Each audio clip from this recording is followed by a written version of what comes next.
Hey guys, welcome to Intelligent Faith 315. This is Pastor Jay. It's good to be back with you guys. We're going to be continuing today with the series we've been doing for some time, Good Arguments for God's Existence. Before we get into that, I just want to welcome you to the site if you're new or perhaps visiting us for the first time. Intelligent Faith 315, we exist basically to provide good answers to people's good questions. Questions like, is there really any credible evidence of God's existence? Is there any reasonable, rational reasons to believe that such a being as God actually even exists? Is there any rational proof for the Christian faith? Is there any evidence of life after death?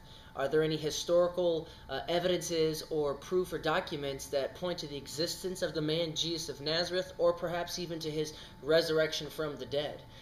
These kinds of questions, we're just trying to help people understand and get good answers that the Christian worldview really is a rational, reasonable worldview.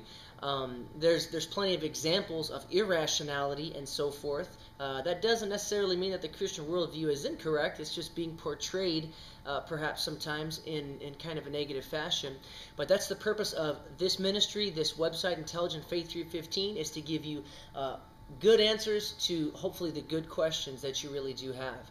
And also, of course, for those of you who are watching that are Christians, to build up your faith, to answer your questions, and the things that you already believe to be true, to give you additional further good reasons to build your Christian faith, your Christian worldview on a solid, good foundation, to dig deep and to lay a good foundation, as Matthew chapter 7 even says, on the Word of God and on the truth that we know on the truth about the world that we know to be true, God's reality, God's universe, how He has created it, and so just having that good solid foundation laid upon the truth of God's Word and based on God's world, what we observe and see to be true. So, welcome you to our site. I just wanted to also give a quick welcome. Perhaps he's watching Senator Dan Hall from Minnesota. He's following us on our Twitter account, so I just wanted to welcome him. And then also Dr. Frank Turek from Cross-Examined, the ministry Cross-Examined. I do encourage you to go check out Cross-Examined. I believe it's crossexamined.org. Great Apologetics Ministry. Dr. Turek, he is the author of I Don't Have Enough Faith to Be an Atheist with Dr. Norman Geisler. You could contact him through his website and have him come do a seminar, have him come do some kind of a presentation at your school, at your local university campus, at your church. He'd love to do that. That's what he exists for, basically. It's one of the services they really want to provide for folks. So I just want to give a shout out to Frank Turek and Senator Dan Hall from Minnesota. If there's anything that we can do, I don't know, we'd love to communicate with you guys, and we're blessed that you're connected with us here at Intelligent Faith 315. So feel free, any of you guys, to email us. You can email me at jason@claycup.com, or you could just comment on some of the posts directly through our website. If you would like to follow us on Twitter, any of you that are watching, you can just go to twitter.com, and you can go to IF315, and you can just click the follow button, and then all the tweets that come out about the posts, about the articles, about all the things that we're trying our best to do here. We're just a small team, and we're reaching a certain portion of people only, but we are trying to do as much as the Lord will allow us to do. You can go to twitter.com and follow us on IF315, and we'll be glad to be connected with you. Okay, so let's get into today. As I said, we're going to continue our series, Good Arguments for God's Existence. So as you remember, we're still in this family of arguments known as the cosmological arguments. So this is natural theology. This is simply using what we know to be true about the world and just using logical thinking, rational thinking, Christian philosophy, and just observing the world around us and using what we know to be true about reality to converse with people and to dialogue with them and to hopefully bring them to the Lord, to the fact that He is real, the truth of the Christian worldview, etc. And as we said, the benefit of natural theology, you can see it biblically, you can also see it historically, is that for a person who doesn't accept the Bible, the Scriptures, as a source of authority, and that could be an agnostic, could be an atheist, or it could even be one of my friends just got back from Dubai, and he was conversing with a bunch of Muslim colleagues in the business world. And again, if a person won't accept, let's say, the Christian New Testament or other documents that we believe to be authoritative and inspired and true, the Old and New Testament, but then there's still plenty of information and truth that you can appeal to, but it just happens to be outside of Scripture. So it's supported and validated through Scripture, but the things that you're actually discussing are not in God's Word, but rather in God's world. And so this is the benefit, it's the power of natural theology. Somebody may not accept this source of authority, but I can still talk with this person about subjects like truth and morality and metaphysical, principles like causation or explanation or identity or things like this. And they'll receive those principles, and so I can still have a conversation. We can begin to then communicate, and I can begin, even though they don't realize it's happening, I can begin to express to them the rationality and the power and the livability of the Christian worldview. And if through those kinds of conversations that you have with people, which we should be having with folks if we're going to try to be good ambassadors, they can begin to see how their worldview is bankrupt and it's really not livable and it's really not logically consistent, but the Christian worldview is, and you can begin then to draw them closer to the Lord. And eventually they will come to Scripture and so forth, but that's one of the powerful benefits of natural theology, is that you can reach out to people where they are, you can talk to them about just things that they already accept to be true, and then walk those things back to the existence of God. So that's the purpose of natural theology, and something that has a prime place within natural theology are arguments for the existence of God. And so, again, we find ourselves in a certain category, a certain family of arguments for God's existence, known as the cosmological arguments. So you have the axiological argument, which is the moral argument. We'll talk about that in the future. You have the teleological argument, also called the design argument. And then you have the conceptualist argument and a whole bunch of other series of arguments. But we find ourselves in the cosmological argument, which is speaking about the universe and the beginning of the universe primarily, and how we can then analyze things about the universe that we know and then walk those back. And it demonstrates logically in an airtight fashion that God actually exists. So that's what we're doing. Excuse me.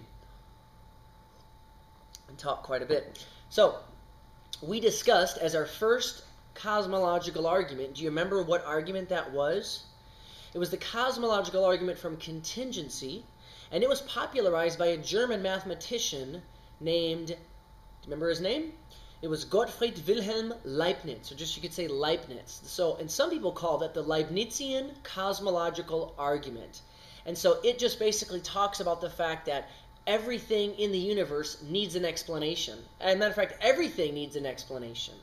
And so we reasoned from that to the universe and to God himself. So that the universe itself, the only sufficient explanation of the universe is God. So I encourage you to go back into the archives of Intelligent Faith 315. They should be on the right side of the webpage, close to the bottom. You can look at them by month or by year from 2011.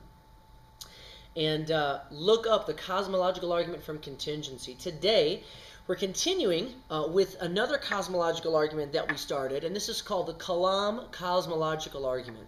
This is by far, as I said in the other argument we discussed, this is the most popular cosmological argument. It's probably the most well-known, well-understood, and possibly even the most well-liked cosmological argument used by Christian apologists today. Why? Well, it happens to be very short. There's only two premises and a conclusion, and it's very, very popular, primarily due to the fact of the work of Dr. William Lane Craig from Talbot Theological Seminary. He's spent years and he's written multiple books on this argument in and of itself, and he, of course, goes into it in a very in-depth fashion, much more in-depth than I'm going to. And I do encourage you, go to Dr. Craig's website, reasonablefaith.org. You can subscribe there to two podcasts that he has. One is Reasonable Faith, great podcast, and another one, which I think is even better, is called The Defenders. I think it's called just Defenders, period. And Defenders is a Sunday school class that Dr. Craig gives in Johns Ferry Baptist Church in Georgia, where he attends. And the Defenders class is a Sunday school class for adults, and it basically just walks you through foundational, vital Christian doctrine. But within that, he has probably 30-something lessons on the existence of God. And in that section on the existence of God, he draws heavily, and he goes very slowly, very methodically through these arguments for God's existence. So I'd really encourage you to go check that out. The Defenders Podcast by Dr. William Lane Craig, focusing specifically on the episodes that deal with the existence of God. All the other ones are the doctrine of creation, the doctrine of God, the doctrine of Christ, the doctrine of the Trinity. Foundational podcast for vital Orthodox Christian doctrine. So I encourage you guys to go check it out. It's fantastic. So this argument, the Kalam Cosmological Argument, is very popular and well known, probably due to the fact of Dr. Craig's efforts. And he is without a doubt one of the top, possibly the top, Christian apologist defending the Christian faith in the world today. So I love Dr. Craig. I consider myself one of his students. I study his works as much as I can. Great guy, great professor, great teacher, great apologist. So the Kalam Cosmological Argument, let's review it again. We'll go through the two premises and the conclusion, and we'll pick up where we left off. Okay? Premise number one of the Kalam Cosmological Argument says, everything that begins to exist has a cause. Premise number two, the universe began to exist. Conclusion, therefore, the universe has a cause. Very, very simple. Very, very succinct and short, easy actually to remember and even to memorize. And so again, as I encourage you to do with the cosmological argument from contingency, I really, really encourage you guys, if you're listening to this on your iPod, on your iPhone, your computer, your iPad, pause it for a second and open up some kind of a notes application, or just on an old-fashioned piece of paper, or even on your hand, for crying out loud, write down the two premises and the conclusion. And go through them a couple of times, say them out loud to yourself, and begin to memorize these two premises and conclusion.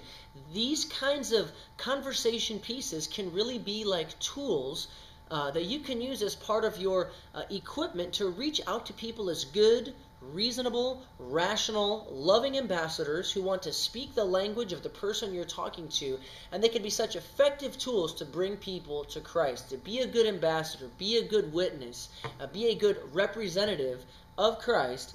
Use the mind He has given you, your God-given reason and your cognitive and intellectual faculties, and use some of this stuff pointing to the natural revelation, the natural theology that we see in the world around us. As Paul says in Romans chapter 1, we can see a lot of things about God through the creation, that God actually exists and that He's all-powerful. Romans 1, 19 and 20. So this is very short, so write it down, memorize it, and use it. Again, everything that begins to exist has a cause. Number two, the universe began to exist. Therefore, the universe has a cause. Everything that begins to exist has a cause. The universe began to exist. Therefore, the universe has a cause. Very, very short. Let's count how many English words it is. 1, 2, 3, 4, 5, 6, 7, 8, 9, 10, 11, 12, 13, 14, 15, 16, 17, 18, 19. Under 20 words, folks. Under 20 words, you can learn one of the most succinct and clear proofs of God's existence today. Again, this argument has great history. It was popularized in the ancient world by Al-Ghazali in the 11th century, a Muslim theologian. They believe in the existence of one God, and so they're also monotheists, as Christians and Jews are as well. So it's popularized by Al-Ghazali, but it's also seen extensive use in the Christian church. St. Bonaventure popularized it. Numerous other individuals throughout Christian history, but also in the Jewish faith, have made use of the Kalam Cosmological Argument. It's called Kalam because, again, that word, it refers to medieval Islamic theology, Kalam. Just like we would say, I want to read my Bible and get into the word, in Arabic, Kalam essentially means word or law or the Scriptures. So it refers to a study of the Scriptures. Hence, it's been dubbed the Kalam Cosmological Argument. So, last time we talked about premise one, right? What was premise one? Everything that begins to exist has a cause. And again, does that premise, just at its face value, does it make sense to you? Because if it does make sense, then you're within your intellectual rights, as somebody would say, within your cognitive rights or your intellectual rights or your your mental faculties are working properly enough to where you're justified in accepting that to be true. So if that resonates with you intellectually, if it seems to correspond with what you know to be true about reality, then you are within your intellectual rights in accepting premise one, that everything that begins to exist has a cause. So what would be the alternative to that? Because of course, that's what we're talking about, right? The way to shoot down or to avoid the conclusion of these arguments, the actual only way to do that is to sacrifice one of the premises, to find an error, a fault, a mistake within one of the premises, some kind of a logical contradiction or error. So the opposite of that would be what? What would the alternative be if that premise were not true? Everything that begins to exist has a cause. Well, that some things could begin to exist uncaused. Well, what could that be? And so we spoke about this in our last video, and some people try to say, for example, that quantum particles come into existence without a cause, and that's not true. The Heisenberg indeterminacy principle, it doesn't say that. It doesn't say that things come into being uncaused. There actually is a cause. And it certainly doesn't even say that they come into existence out of nothingness, because they come into existence, as we said last time, out of the vacuum, and it's a rich, fluctuating sea of energy. It's endowed with a rich physical structure and so forth. And so you can't talk about quantum particles that come into existence without a cause. There is a cause for that. There may be certain things that we don't understand, but it doesn't mean that they're uncaused. There are causes there. So we talked about that this is called the law of causality. And it's a metaphysical principle. In other words, it's not really a physical principle about science per se. It's a metaphysical principle, something that we know to be true about reality in general. So it is true in the physical realm. This cup had a cause for its beginning to exist. This Kindle has a cause, or had a cause, for its beginning to exist, as does this pen, etc. So the principle, this law of causality, it is true within the physical world amongst physical things, but the principle goes beyond physical reality. It is a metaphysical principle that we know to be true. So we spoke about, for example, that if a person wants to deny the truth of that principle, you'll be fighting against the law of causality, something that is virtually 100% accepted true across the board, but in addition to that, it would have the consequence of shooting down the entire enterprise of science. And you can do that, but that comes with a very high intellectual price tag, and I'm not sure if an atheist or an agnostic wants to do that, because, as I said, that's a high price to pay. The entire enterprise of science would come collapsing down. There would be no purpose or point for any of it if the law of causality was taken to not be true. So it does seem to reflect reality. Also, in our everyday experience, we do perceive that seems to be the case. That everything that begins to exist does have a cause. In other words, our everyday experience, and you could look at it like this. I mean, I'm 34. I know I don't look it, but I'm 34. And as we go through life, 365 days a year times however many years you've been alive, basically you've performed thousands upon tens of thousands of experiments that have verified this type of reasoning. So the scientific method, which operates on what's called inductive reasoning, performing numerous experiments, and then that gives you a certain type of a conclusion, it would seem to point in this direction. If you look at every day of your life, or every hour of every day, as a kind of experiment, well, then this principle is validated through your life's experience. Every day we seem to have this principle seem to be true in our minds, that everything that begins to exist really does have a cause. In other words, I don't walk around through my everyday life and things come into being without a cause. They just pop into being uncaused, or materialize inexplicably without a cause. So that doesn't seem to happen. So again, our everyday experience, the common everyday experience of the common man, whether it's in the cities of New York or the jungles of New Guinea, it seems to point in this direction, that everything that begins to exist has a cause. But then also good, philosophical, metaphysical reasoning, the law of causality, also points to the reality of this principle. It seems to be true about reality. So we're within our rights, I believe, to accept this principle. It's true. It corresponds with what reality is like, and through that correspondence, it's true, it's real, it can be believed. So we can accept premise number one: everything that begins to exist has a cause. Inevitably, somebody will say, well, what about God? Well, you have to read the premise again. What does it say? Everything that begins to exist has a cause. God doesn't have a beginning to his existence. God is uncaused. Okay, God is not self-caused. Being self-caused is a contradiction, because you would have to exist prior to your own existence in order to make yourself exist. So we don't say that God is self-caused. Please don't ever say that. God is uncaused. God is self-existent. In other words, the reason for his existence lies within himself. As we referred to in the cosmological argument from contingency, God himself is what we call a necessary being. It is impossible for God not to exist. And so premise number one applies only to the category which is called contingent beings. So everything that begins to exist has a cause. God never began to exist. He doesn't have a cause for himself. He has an explanation. He is his own explanation of his own existence. The explanation for God's existence lies within his own nature. He is a necessary being, as we talked about. So everything that begins to exist has a cause. We can accept that. Let's move on to premise number two. The universe began to exist. Take a drink. Now the question remains, is that an acceptable premise for today? Can we actually say the universe began to exist? Well, that's actually the majority of the opinion today. The vast, vast majority of intellectually credible people believe and understand that the universe began to exist. And we can draw conclusions to that. We can draw that conclusion on the basis of evidence from two basic categories, two separate categories, from philosophical evidence and also from scientific evidence.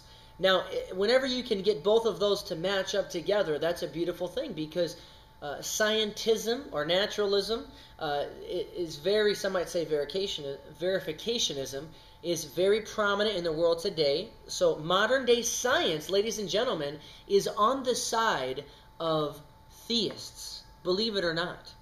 Now, if you're an atheist watching this video, or a scientific professor who doesn't believe in God's existence, you don't have to believe in God's existence to practice science.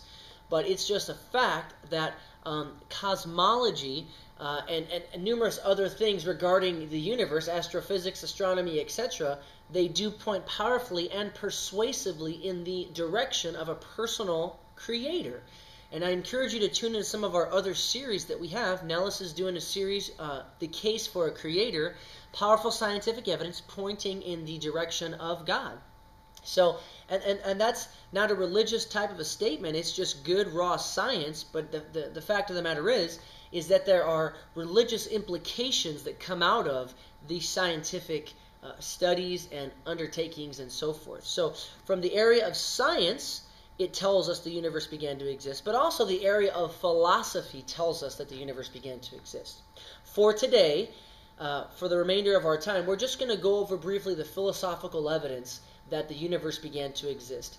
Now, the reason for that is that when this argument was crafted by Al-Ghazali, primarily when it was popularized by Al-Ghazali in the 11th century, he, of course, didn't have access to the Deep Space Hubble telescope. Albert Einstein hadn't yet completed his equations for the theory of special and general relativity. And so the scientific aspect would be developed much later. We'll go over that next time. But for today, we're just going to cover two aspects of philosophical evidence that support the idea the universe began to exist. So, how is it possible that we could come to that conclusion simply by thinking about it, simply by deep thinking about reality? Alvin Plantinga says that's all Christian philosophy really is, philosophy in general. Deep thinking about important, fundamental matters of the universe. That's all philosophy is. It's good, deep thinking about things that really matter, about the fundamental issues of reality, And that's why philosophy, I think, is so powerful. You can actually come to dramatic conclusions about reality itself by simply stopping, thinking about it, and contemplating certain aspects of the universe, of reality that we know of. So, for two reasons. Reason number one, how we know the universe began to exist from a philosophical basis, is it's impossible to cross an actually infinite distance. And number two, it's impossible for an actual infinite number of things to exist. So let me say that again.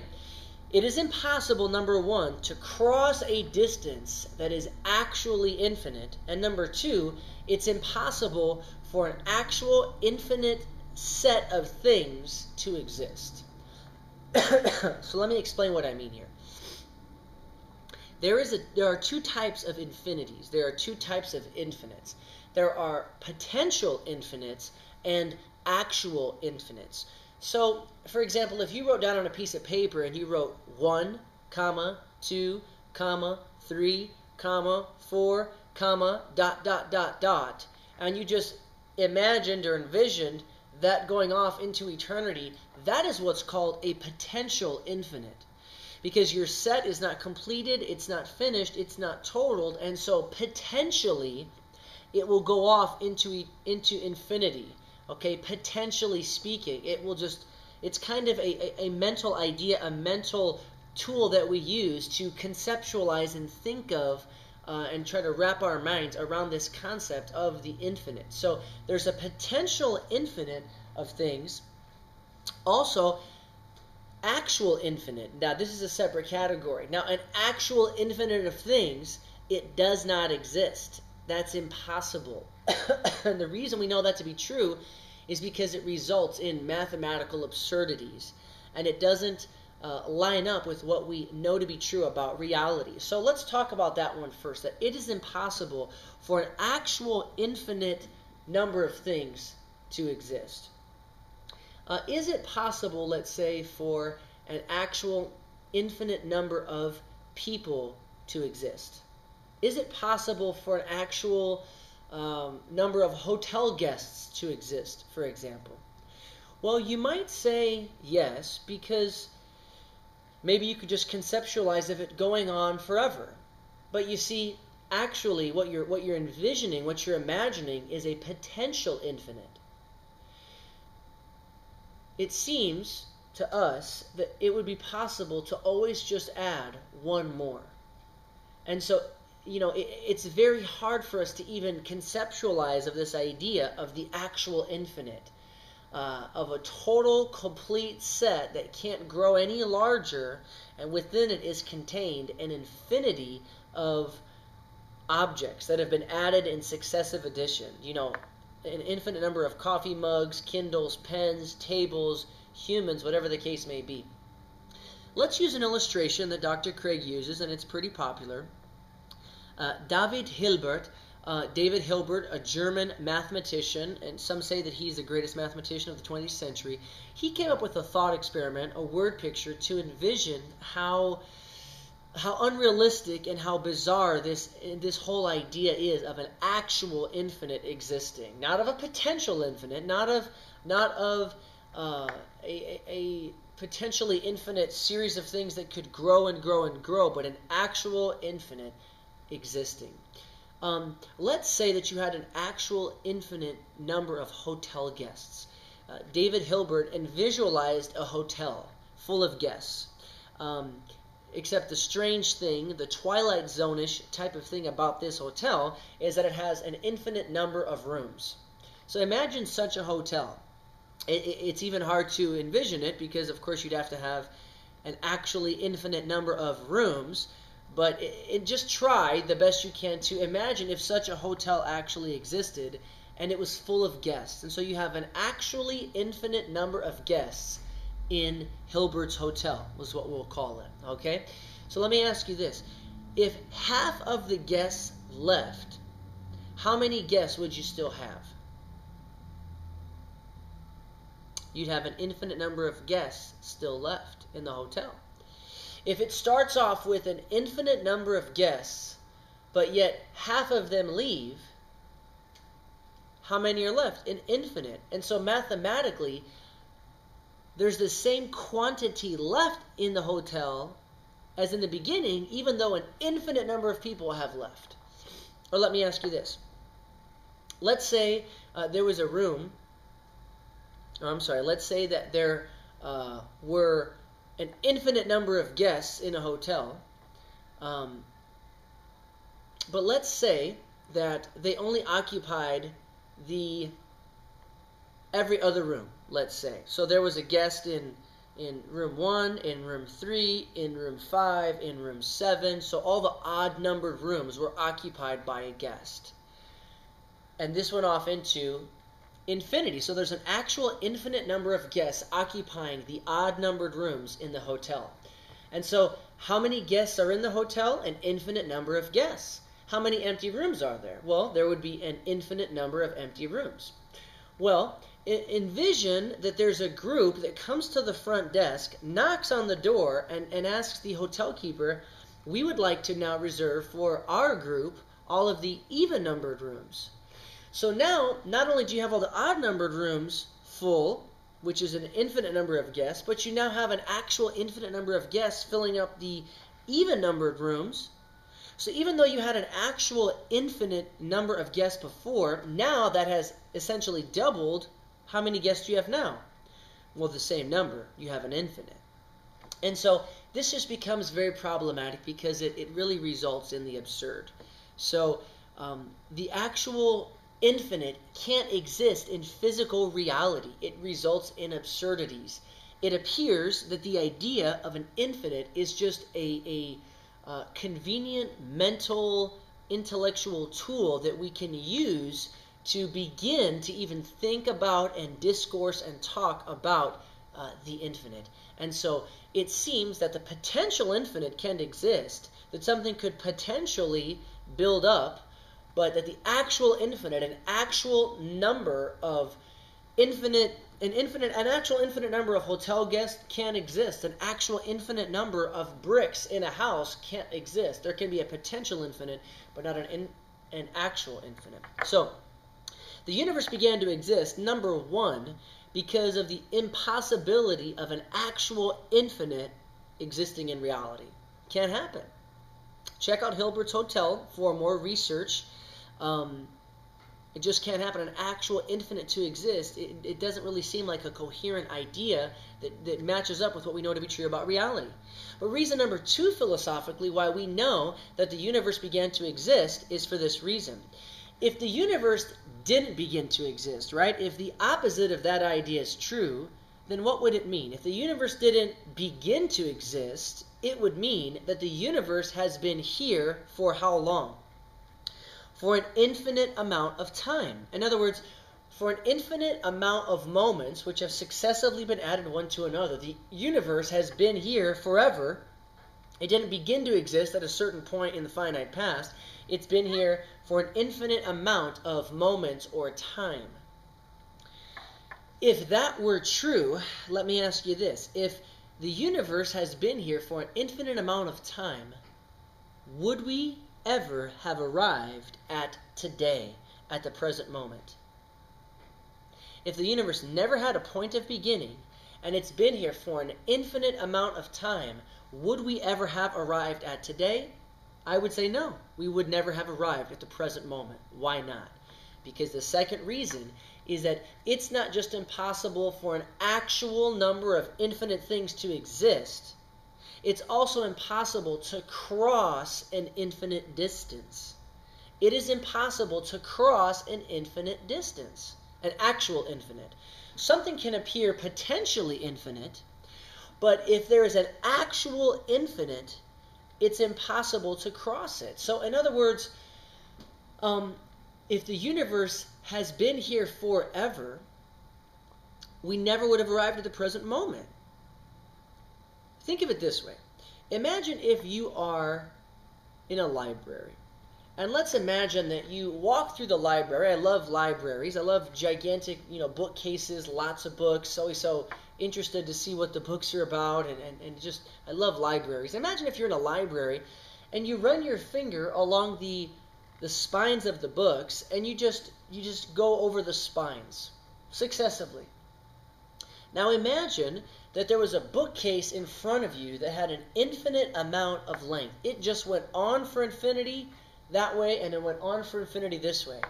And you just simply started with your fingers on it, and you just walked down. Ask yourself this question. Would you ever reach the end of that bookcase? Could you ever stop walking? No, because you would never come to the end of it. Because it's an actual infinite. It would never come to an actual end, and so you could never stop. And the strange thing is that really you could never start. If you were here and here's the bookcase and you wanted to start all the way there back at the beginning, you couldn't actually even ever get started, because there's not even a beginning to locate so that you can start at it. And so it's impossible to cross an infinite distance. You would never make it to the other side. Okay? So you would never actually make it to the end, because there is no end of the bookshelf. And if that were true, if the moments of time were basically strung out like that, and if the universe had an infinity of such moments of time, since it's impossible to arrive at the end or to cross an actual infinite, we never would have arrived at today. Why? Because to arrive at today, you would have had to have crossed an actual infinite, which cannot be done. Do you understand? So the second philosophical reason why we know that the universe had to have a beginning, even without the scientific evidence, which is incredibly overwhelming. 5 different areas of scientific evidence we'll investigate next time tell us that the universe had to have a beginning. But even beyond that, philosophically, it is impossible to cross an actual infinite distance. And if the universe has been here for an actual infinite amount of time, for us to have arrived at the present moment, it means we would have had to have crossed an actual infinite number of moments to arrive at today, and that's impossible. But have we arrived at today? Have we arrived at now? Have we arrived at the present moment? Yes, we have. Why?